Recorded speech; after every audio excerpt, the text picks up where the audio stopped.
And so it's good morning to everyone, and thank you for joining us today. A special welcome to Rob Slater from Mepham Tennis Club and Lyndall Newton-Early from Twist Fizz, and also Harry Izzard from the LTA delivery team, who's going to be our guest speakers today. So thank you for joining us all. So over now to you, Rob, to start the meeting. Hi, everyone. Good morning to you. Happy New Year, if we're still allowed to say that on the 20th of January. I recognise a lot of people here, and I know that you probably have got established open days. So I've run open days at Mepham for about 6 or 7 years. Lyndall's been doing the same at Twist Fizz. So we're going to be just talking through what I would say were just generally common sense sort of actions that we take in the preparation and the running of an open day. I've got Janice, are you able to put the slides up? Yeah, I'm going to share that. Bear with me a moment. Lovely. So I think what we'll do, if it's okay with everyone, I'll run it through each slide. Lyndall will add parts to it, and then if we want to have a small discussion, to just chat through some of those points that we've raised. Can you see? Can everyone see the slides? Yeah. Yep. Okay. So club and venue open days. So we're trying to make the greatest impact. We want to share ideas with each other about what works, what hasn't worked. And ultimately, our goal is to increase tennis participation within Kent. So as Janice says, I'm Rob Slater. I'm at Mepham Tennis Club. I'm the treasurer there, but I do a reasonable amount more than treasurer. I'm also work with Nigel and other colleagues for Kent Tennis, particularly on the EDI committee. Lyndall, did you want to introduce yourself? Yes, hello everyone. My name is Lyndall Newton-Early. I'm the director of Twist Fizz CIC. We're a social enterprise. We operate across Greenwich and Bexley, all park sites. That's great. Thank you. Thank you. So next slide. So we ran a similar presentation to this a couple of years ago. I've spoken to in the preparation of this. I spoke to Lyndall, and we agreed there's a lot of common things that are gonna they're pretty common sense things that are gonna actions that whether you're a club or a park venue should take. There are differences with park venues that I feel personally is that it's often a slightly softer landing for people who are new to tennis. A tennis club may be a daunting environment to make that first step. As a general rule, my experience is that the people who come to open days are generally rusty rackets, brand new beginners, juniors. You're unlikely to get a seasoned pro coming into an open day. They usually make a separate arrangement, but you know, there have been them, but it's generally going to be your intermediates and your novices and juniors. But I do think in a park environment, it is a softer landing. So hopefully you will attract more people. I'd also add there that often you just get families that are looking for free activity or something that they can do together on the weekend. So open days provide great opportunity for families who have never considered tennis just to get together and have a go at something and be active. Exactly, exactly. So we've got next slide, please.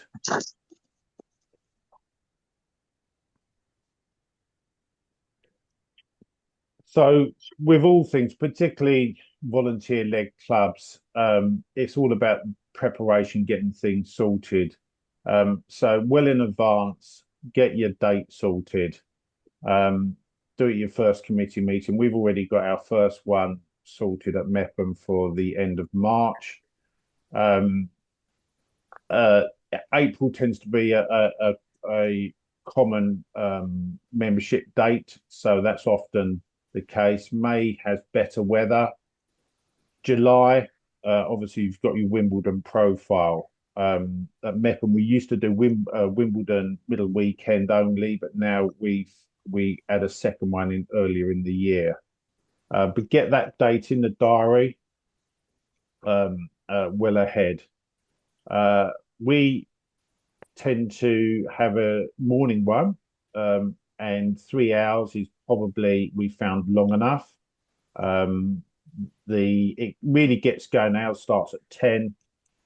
It probably gets going at 10:30 to about 12:30, and then starts tailing off. We also need to make sure our key stakeholders are aware. So obviously the coaching team, tennis activators, park site, fixture secretary is a key one. You know, we've had that situation where key people are either playing in a match or the fixture secretary's got a home match on the same day as the open day. So it's all about getting those things aligned. Register your open day on Club Spark, so the Big Tennis Weekend.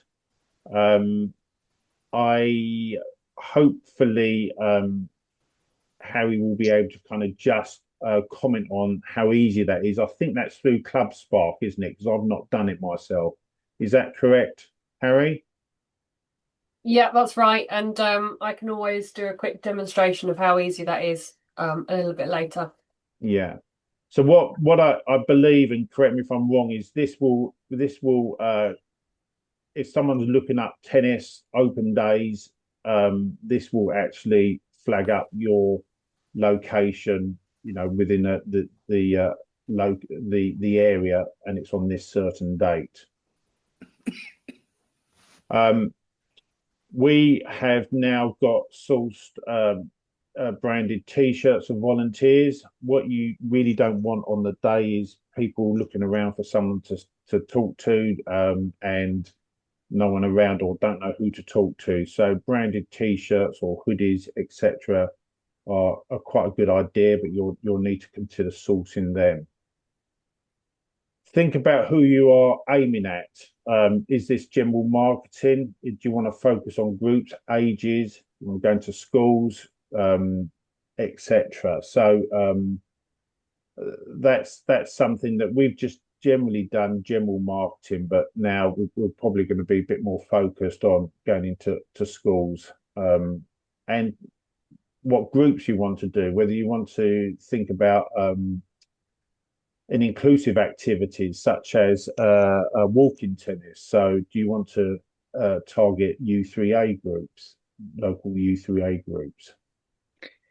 I was just going to go back, Rob, to when to run the open day, because this year we've decided to run 2 open days back to back. So we're running one in between the 2 bank holiday weekends, which is always quite risky, isn't it? So we've got one running in May at Elton Park South, and then the following weekend at Danson Park. And there's that conversation about who will be around and who will be away. I don't know if anybody else has experience, but we're going to risk it this year because we figure that there'll be plenty of people around still, wanting to get on court and active. And we run our open days after the coaching program finishes. Generally on a Saturdays work better for us. And also just because the team are generally all there and been delivering. So we don't let them go home. We encourage them to stay on. Obviously, it's in their best interest, but we sort of then have the coaches running for the whole day, which works as well.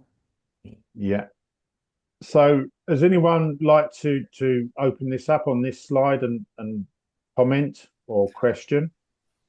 I mean, I can say from experience that, Linda, I don't think you'll have a problem. We've run them on bank holidays, and they're just as popular as any other weekend. What is quite interesting is the timing, because we've run them at 10:30, we've run them at 2 o'clock, and we've run them at 4 o'clock. Now, I'll ask the question, which do you think was the most popular? Anybody like to come in? 10:30, 2 o'clock, or 4 o'clock? 4 o'clock. Yeah, absolutely. I was amazed, absolutely amazed. The 4 o'clock was absolutely banged out one year. So much so I couldn't get everybody in the clubhouse, and that absolutely amazed me. But we ran it because it coincided with something going on in the local area, and we just continued it after they'd finished. And yeah, very, very popular indeed, 4 o'clock. But it'll vary with location to location. Mm.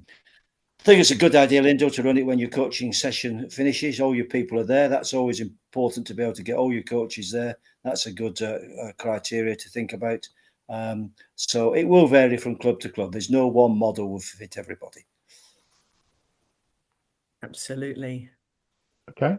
Could I just ask? Sorry, could I just ask? In terms of, if you're putting aside 3 hours, which is kind of what we do at the moment at Headcorn, in terms of refreshments and supplies and things, I mean, every club will be different. Some will have, an extensive clubhouse and probably others less so.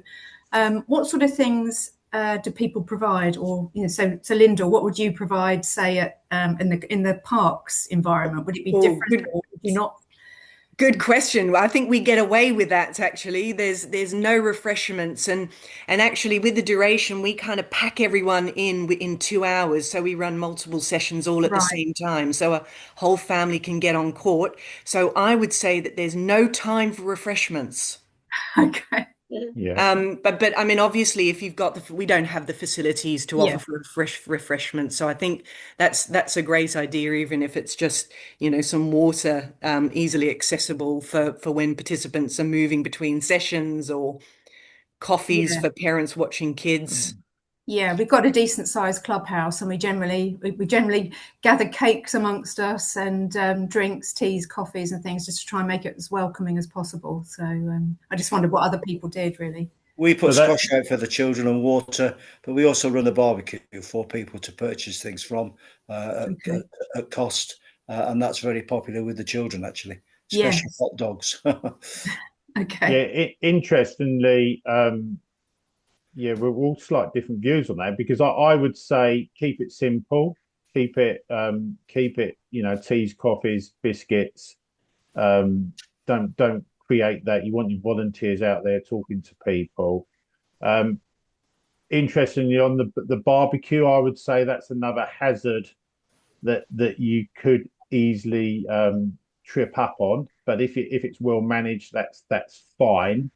But as with all of these things, sometimes you've got a lot of people in a could be quite a small area, not enough volunteers, and you've got a barbecue going with a lot of young children. So you just need to kind of think those things through to say, can you do that in a safe environment? Yeah, so interesting to see that. See, saw a hand there. Yeah. Hi. It says Dora. I'm not Dora. So apologies for that. Apologies, I joined a couple of minutes late, so I just wanted to jump in when you're talking about the marketing. So I know you've said about using Club Spark. We're a multi-sports club, so this would be involving other sports as well. But how do you market in the local area? What have you found successful to get engagement from the local community?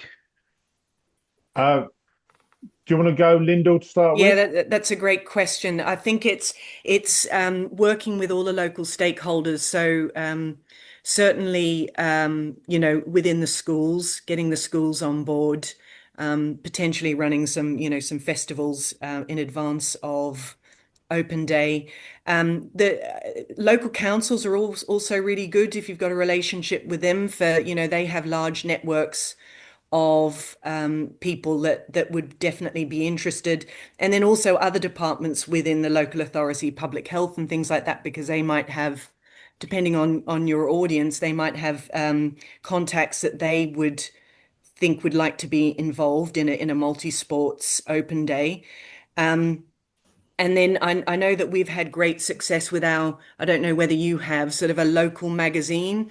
In Eltham, we have the SE9 magazine, and they're always brilliant because they'll run something, in their magazine, but they also obviously, have their social media presence as well. So doing that and then linking in with Facebook groups is also good. If you want to go down the paid ads, you can do, but I think, if you get into the right local groups and communities, it's probably a better way of attracting an audience that will actually value what you're delivering, as opposed to running ads to all and sundry and getting a lot of people down that love free activity.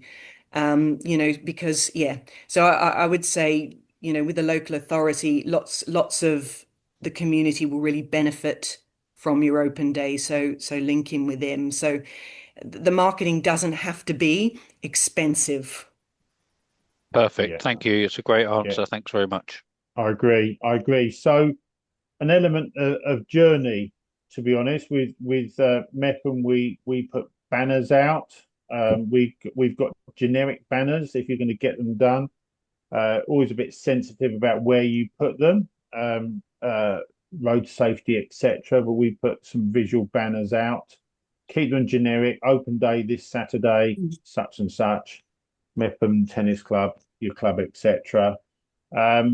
We had the roadside signs. So you drive into Mepham and it's, tennis open day this Saturday, 10 a.m. sort of thing, as you're driving past over about 4 or 5 stakes in the grass. So those have worked well, but we have moved with the times, and social media definitely does attract people. So very much supporting what Lyndall said, social media, and then going into your local authority. So as I said, in preparing this, I'm learning so much from Lyndall's approach and what we can do better.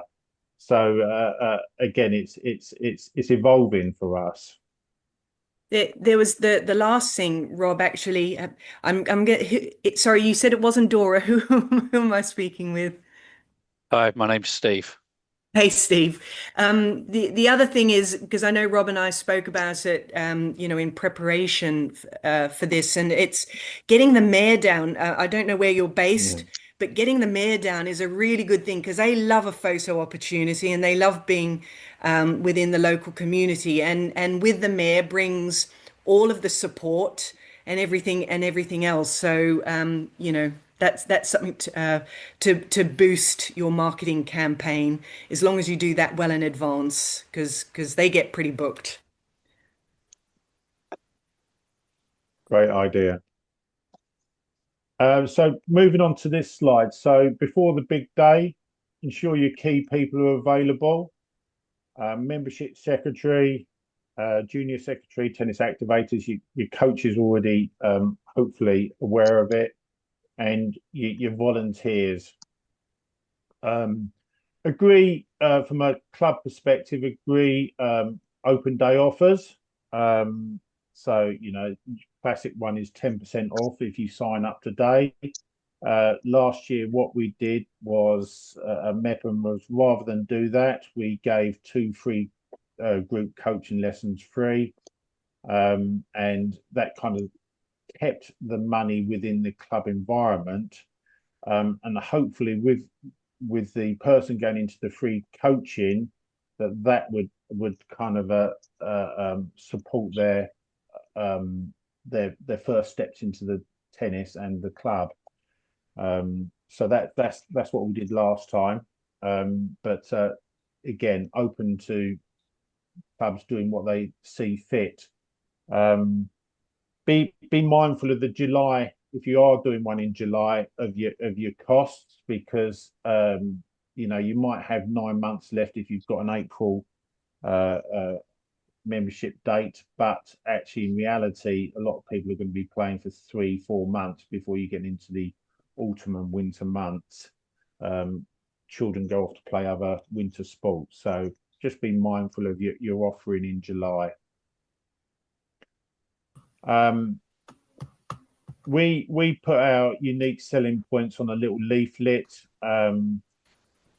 Lyndall's kind of said they've got a load of QR codes, so that's a bit of a learning for me. But you really need your volunteers and your key people to understand what are the key things about your club, your coaching program, but also your social sessions, how easy it is to book a court, whether there's any cost involved in booking those courts, etc. And even the social things that are outside of the tennis environment, your quizzes and etc. So that's what we put on a leaflet. It helps the volunteers. It's a bit of a takeaway for people to have. Yeah, I was going to say, Rob, we love a QR code, and we put them on the nets, and in particular around the reception desk, and everyone is pointing to them, and we often do, because we're in a park environment, and we often have people that are new to tennis. We do special discounts on beginners, 6-week beginners courses, and any of our 15% discounts on our coaching sessions. We generally don't go into any discounts on, we don't call it on our annual subscription. I guess that sort of comes later, but we're really keen to get people involved in the programs.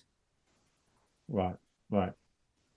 And going back a step, Lyndall, you also mentioned in one of our calls that you partner with other organisations. You had Babolat, didn't you?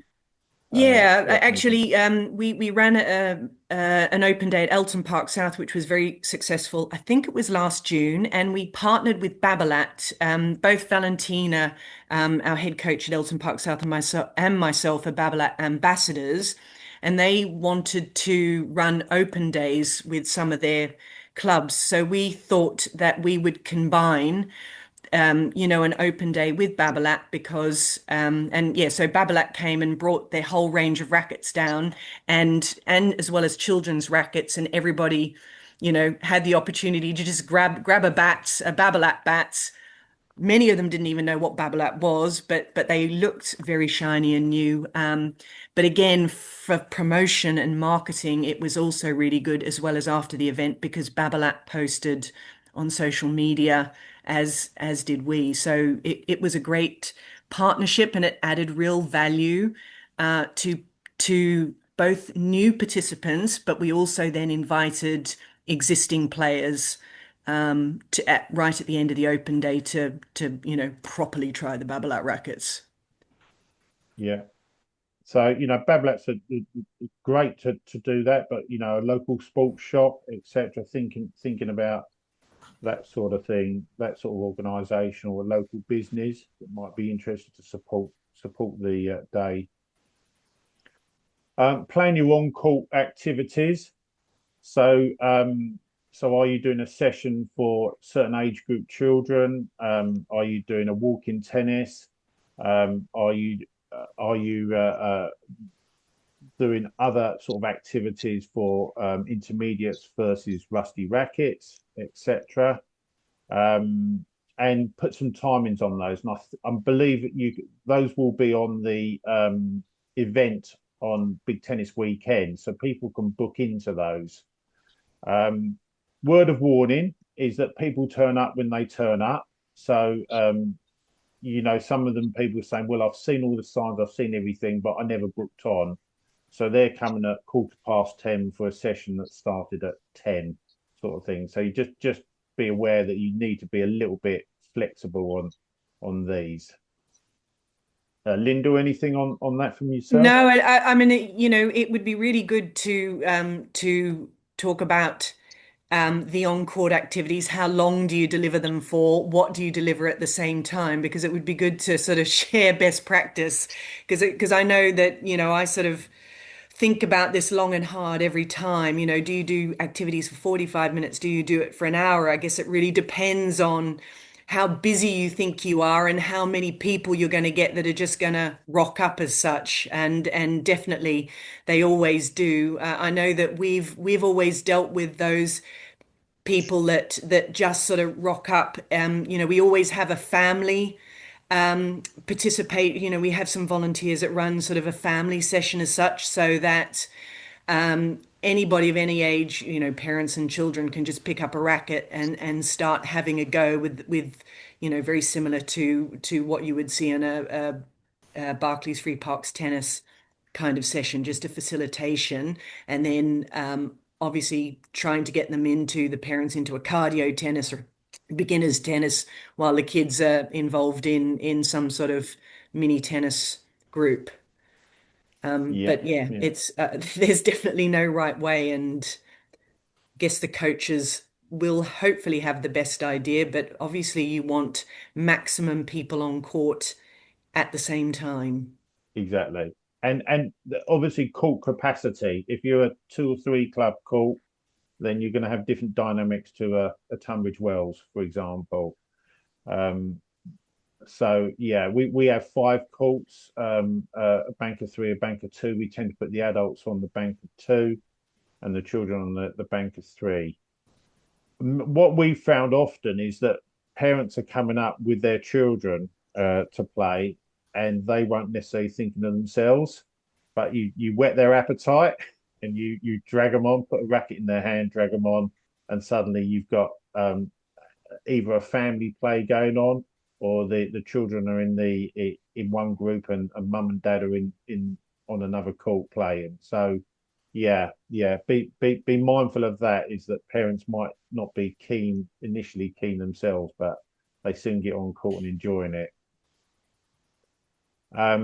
So I said earlier, consider your inclusive activities, walking tennis, for those people that are finding normal tennis a bit more challenging. Family play is fantastic. It's great, and I've seen at our club little competitions that are done. I'm sure Lyndall does them, and it's great. It is really great to see a family working together. Right, moving on. We touched on playing off court refreshments, so I'll move on that. Make sure equipment's available. So your coaching should be providing the balls, the correct balls for the age groups. Ask your members, or have you got any old rackets that adults visitors can use? You'll be surprised, most of them will not have a racket. So make sure if you can put out requests for old rackets. And then a key thing, I come from an insurance background, so you won't be surprised at this one. Complete a risk assessment. Think about the number of people on and off court, trip hazards. We talked about the barbecue, etc. So consider the preliminary risk assessment. I'm pretty sure the LTA have got a risk assessment template on the system that can help you with that. Okay. Any questions? Any comments? The only thing I was going to say, Rob, we had a speed gun which went down quite well at our open day, particularly with the young boys. Seeing how fast they could serve and stuff. So we had that as a short activity on one of our courts, which was quite popular. Excellent. So we've talked about your advertising, social and visual advertising, deliver flyers, look at your QR codes, pushing all of that out. We talked about going to the schools. Make sure you're getting your volunteers in place. Often, depending on your timings, there's local school fetes. You can promote your club and the open day at those events. The classic, update your website. So you don't want your 2013 Christmas party on there. You want to make sure it's looking fresh and current. It's got the right prices on there for membership, for coaching. It's got the right coaching program timetable on there. Okay. Online booking, as I say, the Big Tennis Weekend is via Club Spark. So just moving on, please, Janice. So on the day, final preparations, membership forms. We have a branded gazebo. That looks good. We have a couple of people on the front desk. They come in, so no one comes into the club without getting past that front desk. So you're taking all their details, registration forms. Key is to obtain permission for photographs, and consider using kind of wristbands for easy identification. You'd ideally want a lot of volunteers taking photos and videos, but you've got to be mindful of that permission and safeguarding when it comes to photographs. Make sure your team of coaches and volunteers have got your USPs and are. We don't want anyone who's kind of looking around for someone to speak to. You want to make sure that everyone is being engaged with on the day. So first impressions count. Make it look and feel professional. We have got there's nothing wrong with a bit of bunting. We've got Wimbledon coloured bunting as you come in, so that all looks good. Lots of balloons. The kids like the balloons. Generally have one of your key coaches off court to speak about the sessions offered. I'd say there's very few coaches that aren't good salesmen, so keep them off coach to speak to parents, to speak to what the programs are. As I said, we're making sure your volunteers have got that club branding, t-shirts on. You need volunteers to be available to hit with some guests. So the coach might be doing a program where you've got some volunteers that can support and hit with a few guests. Rob, I was just sorry, I was just going to say before you go in, I haven't run one open day where technology has succeeded in, so when people are coming, you look at the app and you go, oh great, so I'm going to register you. You're always looking, you've always got lots of people and you're looking and you can never find the name. So I think it's always good to think about ways in which you can keep people from a welcome and getting on court. I guess it depends on how many you've got, as opposed to standing around waiting for someone to find your name on the app. So I know I learned it within my coaching qualifications that you always have a backup plan, and make sure if you do, like me, like technology, also have pen and paper, so that you can get people registered and over onto sessions quite quickly. Yeah, totally agree. Yes, we gave handouts. We were obviously conscious about producing too much paper, but something to take away, which has got the USPs, the fees, the social play timetable, is a good thing. Look at your risk assessment, the dynamic on the day. Are there things that you didn't previously consider, just to make sure. Just be really careful about adults and small children on courts at the same time, marshalling people on and off the courts to make sure it's as safe as possible. There's a lot of rackets being swung, with some hard balls being hit, not necessarily in a control, and then you've got smaller children. It's a potential recipe for an accident. So make sure you're looking at your risk assessment dynamically on the day. Any more comments on that from anyone?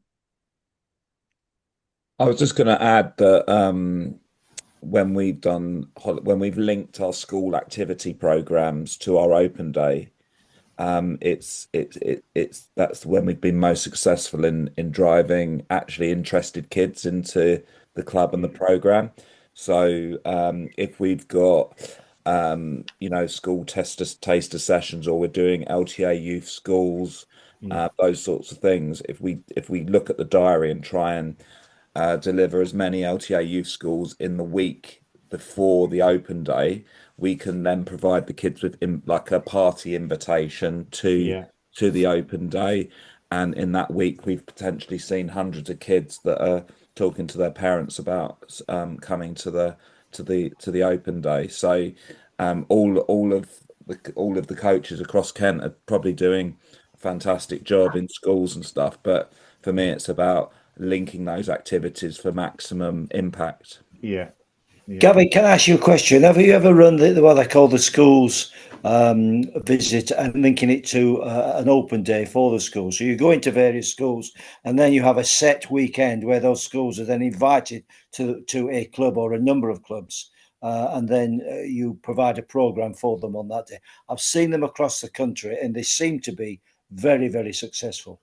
That's the sort of thing I'm referring to, but I think what you're referring to is the road shows that used to happen, and you do a specific open day for the schools that you've worked with. Yeah. And yes, we did that at Deal Tennis Centre.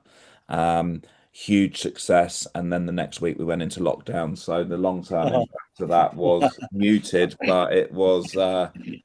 I was shocked and stunned by the number of children that had come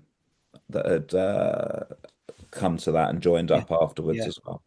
Yeah, takes a lot to organise, but my goodness me, you can get overwhelmed at times. Okay. What I was going to say, which I have actually omitted from the slides, is kind of after the event, have a little bit of a feedback session with your key people, what's worked well, what hasn't. Make sure follow up those contacts, follow up those people who are interested. You know, while the iron's hot, make sure you're ringing them in the next few days. And if they do sign up, which is fantastic, make sure there's some sort of we found that a buddy system is really good. So your most vulnerable members are often the people who are just in year one of their membership, and they've signed up with lots of enthusiasm, and then it just doesn't happen. And they're the people that don't renew the following year. So just think about a buddy system over a couple of months, thinking about which volunteers they could play with, and then they find their feet, they find their groups that they find the people they like. And I've just seen it at Mepham. We're not perfect by any stretch, but just seen people who've joined on an open day and now have got their own fours and their own Saturday morning hits, etc. They're in box leagues because someone's kind of budded them in over the first few months. So the idea now was really, and I'm conscious of time because Harry wants to say something. Is we've been allowing obviously chatting on the way. Is there any other comments that people wanted to raise before I pass over to Harry? I was just going to add to that final point that it's almost signing up people to the open days, the easy part. The hard part is integrating those members into the club dynamic. We've specifically tried to, if people are attending regular social sessions, coaching, or get involved in competitions, they're sort of the strongest retention tools. But that's easier said than done. So any strategies that work, like buddying up people, and like getting them onto intro to tennis courses, so their confidence builds, are the key to the long-term growth of the venue's membership. Thank you. Yeah, great, Gavin. Okay, so there's no more comments. Should we pass over to Harry, Janice? Yeah, that's great. Yeah, so thank you, Rob and Lyndall. Brilliant update there on how to run these open days. So thank you very much. So now over to Harry, who will give us a little bit update on or more of the technical side. Okay, so excuse me.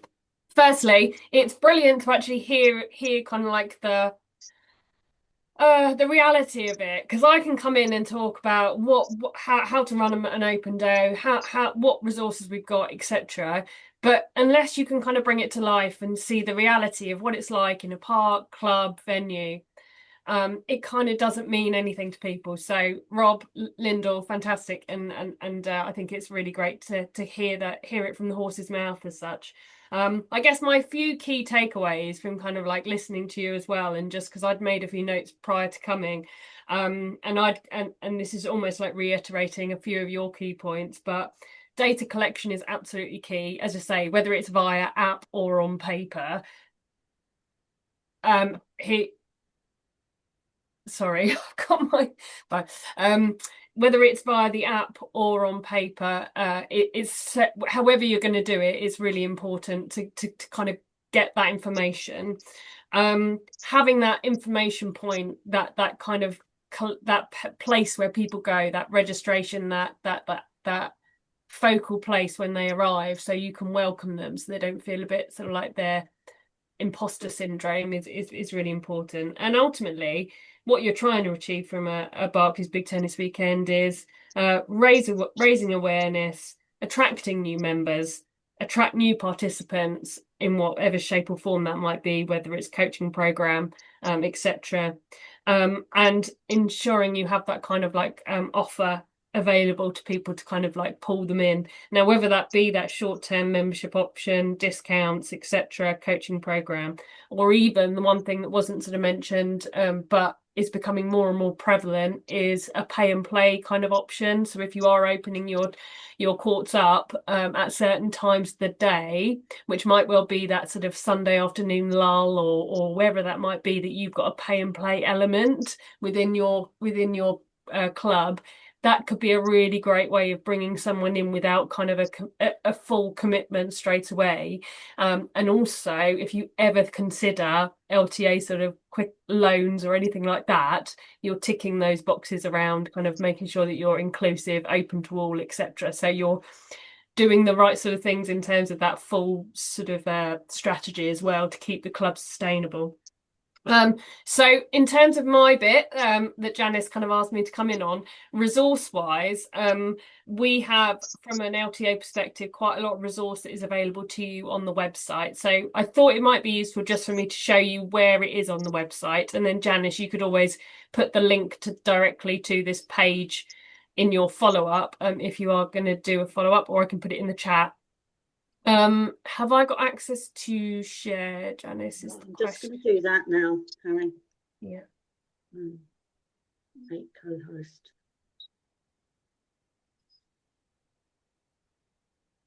Okay, that's good. Yeah, I've got it. Okay. So this is the LTA website, and I'm in roles and venues and clubs at the moment. So I've gone into the support toolkit and then Barclays Big Tennis Weekends.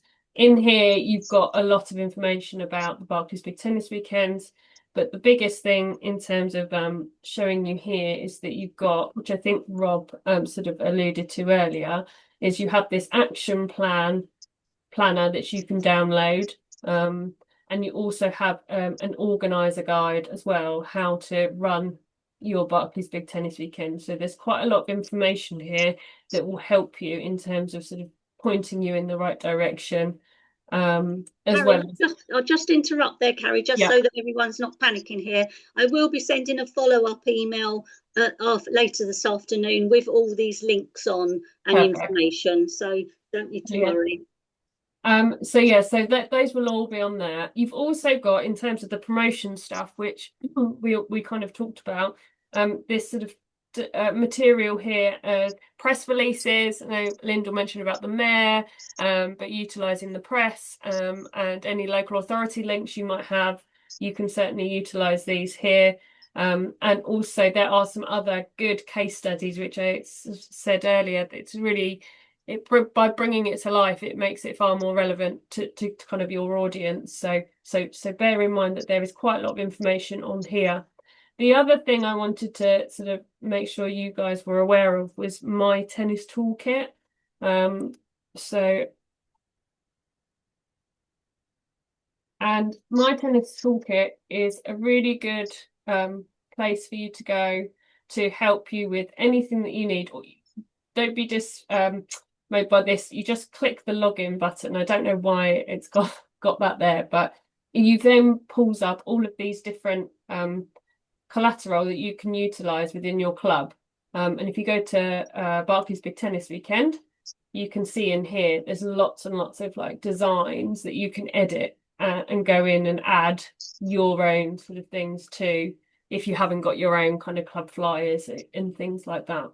So Janice will put that all in the follow-up for you. The other thing which Janice asked me to show you was how easy it is to set up on your Club Spark. Now, if this will have to be done by the admin person within your club, so they would have the back end version of your Club Spark account, which looks like this. And within this front screen here, you should find that there's an LTA national programs, of which LTA Barclays Big Tennis Weekends should be one of those. And it is as simple as kind of clicking on it and seeing that there's this particular club or park hasn't had one yet. So we create a new event. And then you literally just put in the information within the boxes to provide information around. This is where you can, so if you wanted to set it up and then you wanted to hide it until you were ready to publish it, then you can kind of hide it. You could do a direct link only, but actually ultimately you're going to want to use that public version. The reference, you can see, it will just give you a little of what things are. This is just for you to identify it in your area, but you will need a reference. You can see the little asterisks there. And then you can just add some description, etc., time, dates, information. So lots of different things in here, and you just press save. And then you can just make sure that what that does is that will link to the LTA central search function around big tennis weekends or open days, and then anybody who is searching for some tennis to do will be able to then find your open day, which is great. So so those are the two kind of like, I guess, resource things that were there to be able to. Yes. Harry, sorry, can I just quickly ask, when you, with the resource you just showed there for the event and, you know, promoting it, etc., yeah, will that also appear on your own Club Spark website as well? Yes, it absolutely will. And once you've set up the actual kind of main open day, you've then got the option of adding like sessions in there. So if you wanted to run, say, a walking tennis session specifically, you add session and then you just add the details in of what that is. Okay. Or it could just be open play, or could be a very specific LTA youth, mini red, orange, green, whatever. So you get the option of, so you have to almost create the actual event, and then within the event, if you want to have specific sessions that you want people to book onto, you just add those in separately with appropriate timings and that. Okay, got but it. yes, it all appears on your own Club Spark website. What will happen is when it's on the LTA search engine, if somebody clicks on that, it will automatically kind of take them to your website, so it kind of promotes and gives you that visibility and sort of shop window as well. Okay. Also, can I ask, you referred briefly to a reference number. Where do you find this reference number? It's whatever you want to call it. So if it's your personal. Yeah. So if you're Mepham Tennis Club, you might do MTC 01 Okay. for the first open day. It's so just be as creative as you want. I did do a search yesterday to see if any Kent clubs had already published on that site, and I did find I sort of had to open up the area to sort of 40 miles, and then it showed me that Kent University had published an open day. So that's always worth looking at, the published site, so you can see what other venues have done. Good idea. Yeah, but I'll send that link in the email so that you can take a look there. No need to reinvent the wheel if it's already been created, hey? So yeah, absolutely. So, but and just to note that the LTA have particular weekends where we will promote Barclays Big Tennis Weekends through Barclays as a sponsor or through central communications. So those particular weekends that are on the website, which Janice will send you the link to the website. Those you do not have to put your don't focus on those. I wouldn't say they get a bit more promotion, kind of, I guess, from an umbrella perspective. But in terms of what you're trying to do locally within your club, generate interest, etc., you would be much better to link it into something that is going to be of local significance, i.e. a local festival, fete, something that's happening within your local area. So yes, they're there to help people and to help kind of a little bit of that promotion and that visibility of what we're trying to do as a national sport. But consider what is going to be best for your club, what is best for your area, because I would, if I'm being completely honest, that the difference in numbers dependent on Big Tennis Weekend actual dates and non-tennis Big Tennis Weekend dates doesn't really make too much difference. It's more about what you're doing locally and how you're promoting it, and you're making it relevant for your kind of audience. So yeah, just a quick note to say from experience, I wouldn't worry if you're sitting outside of those normal dates. So yeah.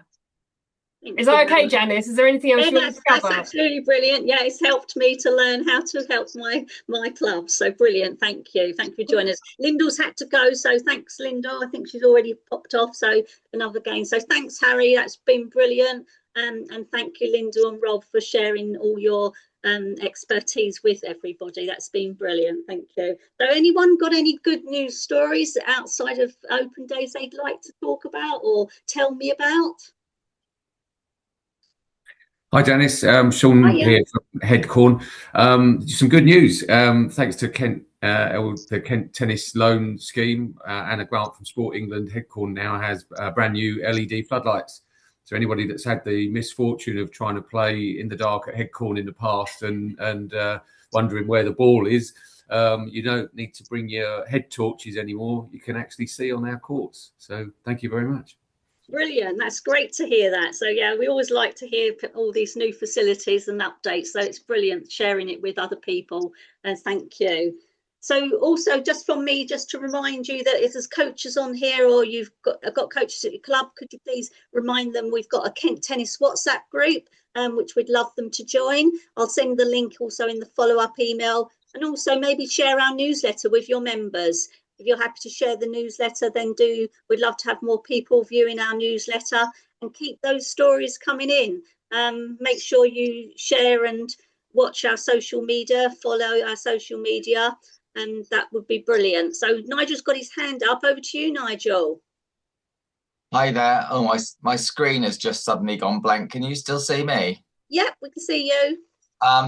So what I was going to say was, Janice, what will be coming out for people, and it is possible to coordinate this with their open day, is that Kent Tennis will be offering £200 grants, as we did last year, for clubs to start something like walking tennis, but also to have an event to celebrate one of 3 different points on the calendar.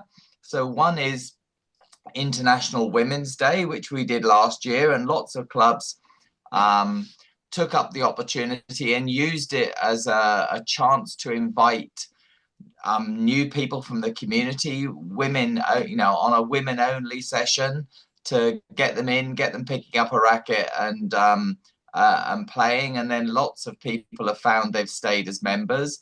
So that's in March. 5 minutes. We're doing it in June to celebrate Pride Month. So if clubs want to do that to try and get the LGBTQ community to come through their door, but also other people to celebrate the diversity, and that's June. And in October, Black History Month, similarly. So the idea is not to do an event with your existing members or exclusively with your members, but the idea is to get new people playing the sport, coming in and increasing your membership. So it's a win-win all round. So watch for that. That will come out. There's in the next coffee evening, but it'll also be in Janice's Kent Tennis News. Yeah. So the next coffee morning, we're not having a morning session, we're going to have an evening session. So our next coffee session is going to be on Tuesday the 17th of February, and that's where we're going to launch our International Women's Day information and grant process. So please do join us for that one, and where we'll also be updating on the other funding initiatives that we've got on offer this year. So it's been great for you all joining us today, and hope you have a brilliant week, and we look forward to seeing you again in February. Thank you very much, Janice. Thank you. Thank you. Janice.